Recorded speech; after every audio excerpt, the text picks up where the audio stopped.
Hello friends, मैं Tarachand Khatri sunrise online classes के अंदर आप सभी का स्वागत है। इस वीडियो के अंदर अपन बात करेंगे केमिस्ट्री सब्जेक्ट का एक टॉपिक हाइब्रिडाइजेशन या फिर संकरण। अपन पिछले से दिनों से या फिर पिछले जिस क्लासों के अंदर पढ़ा है तो अपन सूत्रों के माध्यम से संकरण निकालते हैं, लेकिन इस वीडियो के अंदर मैं आपको बताऊंगा बहुत ही शानदार ट्रिक जिसमें से संकरण किस प्रकार से निकालते हैं। इसके अंदर आपको एक चीज ध्यान रखनी है, वैलेंस इलेक्ट्रॉन और इसका योग। पहले बात करेंगे वैलेंस इलेक्ट्रॉन कहते हैं किसे हैं। कोई भी परमाणु, जैसे मैं बात कर रहा हूं सोडियम, इस परमाणु के बाह्यतम कोश में उपस्थित इलेक्ट्रॉनों की संख्या। जैसे कि सोडियम का इलेक्ट्रॉनिक विन्यास देखें तो सामान्य इलेक्ट्रॉनिक विन्यास होता है 2, 8 और 1, यानी कि ये इसका बाह्यतम कोश है। यानी कि सोडियम के संयोजी कोश में या फिर बाह्यतम कोश में 1 इलेक्ट्रॉन है। या फिर दूसरा एग्जांपल दे सकते हैं क्लोरीन। तो क्लोरीन का इलेक्ट्रॉनिक विन्यास होता है 2, 8 और 7। तो ये इसका बाह्यतम कोश है, यानी कि क्लोरीन के बाह्यतम कोश में 7 इलेक्ट्रॉन है। तो वैलेंस इलेक्ट्रॉन मतलब, जैसे अपन एक एग्जांपल लेते हैं CH4। तो इस पूरे यौगिक के अंदर वैलेंस इलेक्ट्रॉनों का योग कितना है ये अपन को ध्यान रखना है।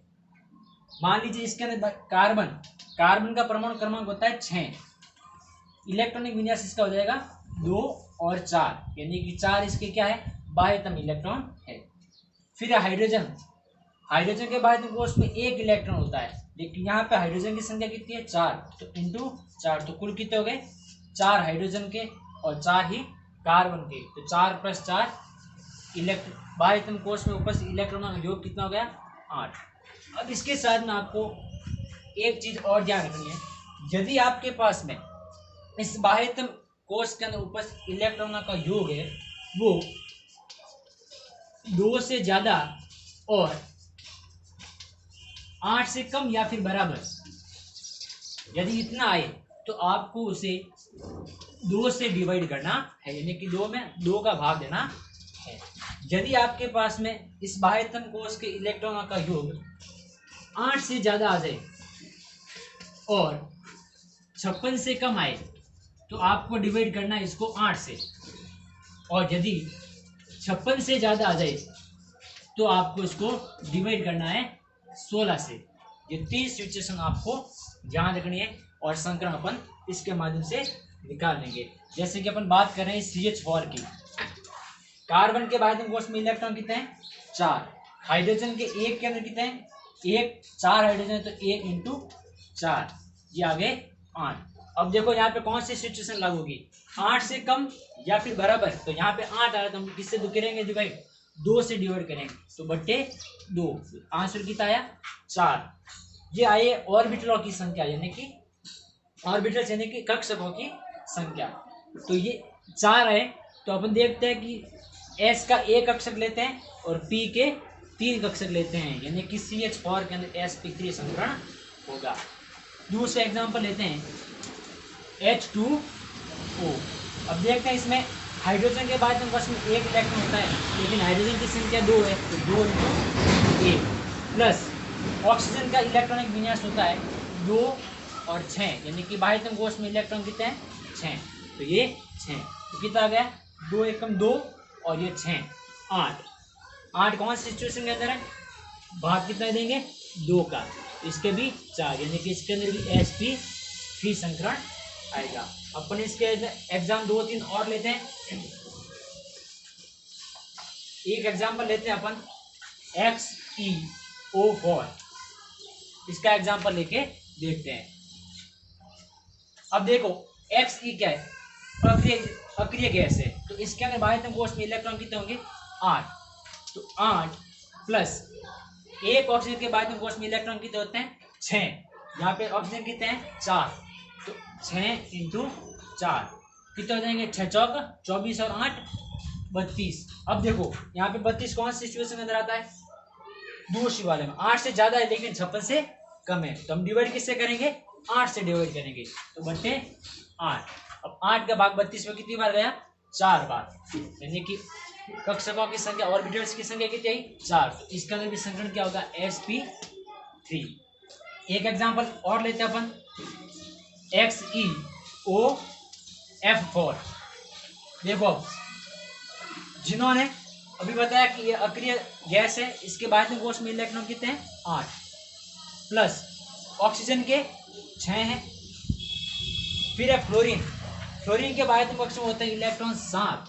अब फ्लोरीन की संख्या कितनी है यहाँ पे 4, तो 7 × 4 जोड़ दीजिए, 8 और 6 14, 14 प्लस 7 चौक 28, तो 28 और 14 कितने हो गए 8 और 4 12 और 42।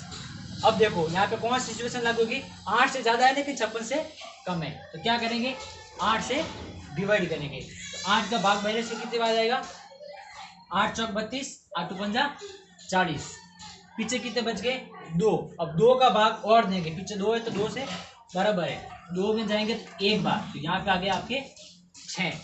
अब 6 आ गया तो sp3, आपको पता है S का एक कक्षक लिया जाता है, P के 3 कक्षक लिए जाते हैं, पीछे बचे 2 कक्षक, तो वो 2 कक्षक आएंगे D के, तो XeO4 के अंदर संकरण होगा sp3d2। अब आप यहाँ पे देखें कि 5 + 1 कैसा आया, तो इधर देखना एक बार, अपने के पास में बाह्यतम कोष में उपस्थित इलेक्ट्रॉनों का योग आया था 42, ये 42। अपन को पता है कि 8 से ज्यादा 56 से कम है, तो पहले अपन ने 8 से भाग दिया, कितनी बार गया 5 बार, कितने आए 40, पीछे कितने बच गए 2। अब 2 कौन सी सिचुएशन के अंदर, इस सिचुएशन के अंदर है, तो वापस इसका 2 का भाग गया, 2 एकम 2, ये 5 और ये 1, ये दोनों जुड़ जाएंगे, तो यहाँ पर 5 + 1 यानी कि कक्षकों की संख्या कितनी आ गई 6 आ गई, तो इसका संकलन हो जाएगा sp3d2। एक एग्जाम्पल अपन और लेते हैं IF7 का। अब देखो इधर I, इसके बाह्यतम कोष में इलेक्ट्रॉन कितने होते हैं 7, हेलोजन यानी कि 17वें समूह का तत्व है, तो इसमें बाह्यतम कोष में इलेक्ट्रॉन कितने होंगे 7। ये भी 17वें समूह का है, इसके अंदर भी 7 होते हैं, लेकिन 7 बाह्यतम कोष में है और 7 परमाणु है, तो 7 × 7 कितने हो गए 7 7 49 प्लस ये 7 कितने हो गए 56। अब देखो यहाँ पे कौन सी सिचुएशन लागू हो रही है, 56 से कम है तब तक 8 से भाग देंगे, अब 56 से ज्यादा है या फिर 56 है तो किसका देंगे 16 का, तो 56/16, 16 में 32, 16 × 48, पीछे कितने बच गए 8।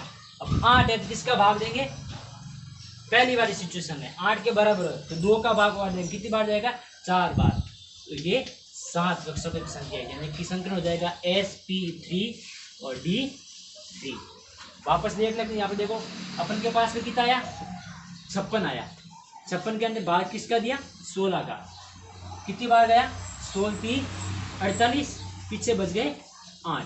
अब यहाँ पे 8 कौन सी सिचुएशन होता है, पहली सिचुएशन में, तो वापस अपने 2 का भाग दिया, 2 का भाग 8 में 4 बार, यानी कि 3 + 4, अपने पास में कक्षकों की संख्या आ गई 7, तो अपना संकलन हो जाएगा sp3d3। एक एग्जाम्पल अपन और लेते हैं, ये तो थे उदासीन यौगिक, अब अपन कुछ धनायन और कुछ ऋणायन यौगिकों को ले लेते हैं। बात करते हैं अपन NH और NH4+ की। यहाँ पे नाइट्रोजन है, नाइट्रोजन के बाध्यम कक्ष में इलेक्ट्रॉनों की संख्या होती है 5 प्लस हाइड्रोजन की 1, लेकिन हाइड्रोजन की संख्या कितनी है 4, ये 4। अब देखो यहाँ पे प्लस का आवेश है, प्लस का मतलब इसने 1 इलेक्ट्रॉन दिया है, तो यहाँ पे 1 इलेक्ट्रॉन माइनस होगा, यदि यहाँ पर ऋणायन होता तो 1 इलेक्ट्रॉन यहाँ पे प्लस होता। देख लीजिए 5 प्लस ये 4 × 1 4 माइनस का 1, तो आ जाएंगे 8। अब 8 है, सिचुएशन पहले लागू करिए, यानी कि 2 से डिवाइड करेंगे तो 8/2 यानी कि 4, यानी कि कक्षकों की संख्या अपने पास कितनी आ गई 4, तो 1 S कक्षक और 3 P कक्षक, यानी कि NH4+ के अंदर भी sp3 संकलन होता है। इसी प्रकार से एक ऋणायन के लिए ले लेते हैं SO4- के 2। देखिए S के बाध्यतम कोष में इलेक्ट्रॉन होते हैं 6, प्लस ऑक्सीजन के बाध्यतम कोष में होते हैं 6 इलेक्ट्रॉन, 6 इलेक्ट्रॉन कितने हैं 4 है × 4। अब देखो ये यहाँ पे -2 है, यानी कि इसने 2 इलेक्ट्रॉन ग्रहण किए हैं, तो क्या हो जाएगा +2, योग कर लीजिए आप, 6 चौके 24, 24 और 6 30, 30 और 2 32। अब 32 कौन से लेवल के अंदर आ रहा है? 8 से ज्यादा है लेकिन 56 से कम है, तो किससे डिवाइड करेंगे अपन? 8 से डिवाइड करेंगे। कितनी बार जा रहा है? 4 बार, यानी कि इसके अंदर भी sp3 संकरण आएगा। ये थी आपके सबसे बेस्ट ट्रिक, जो कि संकरण निकालने के लिए किसी भी प्रकार से संकरण निकाल सकते हैं। अब अपन बात करते हैं यहाँ पर लॉन पेयर कैसे निकालेंगे। देखिए, जैसे कि अपन बात करें इस XeOF4 की, इसके अंदर लॉन पेयर कितने हैं? तो लॉन पेयर ज्ञात करने के लिए क्या करेंगे? अपन के पास में जितने ऑर्बिटल्स आए, यानी कि 6 ऑर्बिटल आए, ये 6 माइनस, तो देखिए इसमें ऑर्बिटल्स की संख्या कितनी है? 6 है, ये 6 माइनस करेंगे। अब इस यहाँ पे केंद्रीय परमाणु कौन होगा? जिनोन होगा। तो इस केंद्रीय परमाणु से और कितने जुड़े हुए हैं? कितने जुड़े हुए हैं? F के 4 और O का 1, तो 6 माइनस 5, यानी कि यहाँ पे एका की इलेक्ट्रॉन युग्मों की संख्या कितनी है? 1 है। इसी प्रकार से अपन बात करते हैं H2O के अंदर। अभी अपन निकाला था संकरण, क्या निकाला था? sp3। इसका सूत्र बताता हूँ, एक लॉन पेयर ज्ञात करने का, यानी कि नंबर ऑफ ऑर्बिटल्स, यानी कि अपन जितने ऑर्बिटल्स निकालते हैं यहाँ पर जो संख्या, उसमें से माइनस करना है सराउंडिंग एटम्स, यानी कि कुल कितने केंद्रीय परमाणु से और परमाणु जुड़े हुए हैं। तो अपन देख सकते हैं H2O का केंद्रीय परमाणु कौन है? ऑक्सीजन है। तो अपन ने ऑर्बिटल्स की संख्या कितनी निकाली? 4 माइनस कितने परमाणु जुड़े हुए और ऑक्सीजन से? 2 हाइड्रोजन है, तो माइनस 2, कितने बच गए? 2, यानी कि यहाँ पे इसमें लॉन पेयर कितने हैं? 2 लॉन पेयर। अपन देख सकते हैं ये ऑक्सीजन, ये हाइड्रोजन, ये हाइड्रोजन। अपन को पता है कि हाइड्रोजन सिंगल बॉन्ड ही बना सकता है, तो यहाँ पे इसके बायतीम कोष में 6 इलेक्ट्रॉन होते हैं, 1 2 3 4 5 6।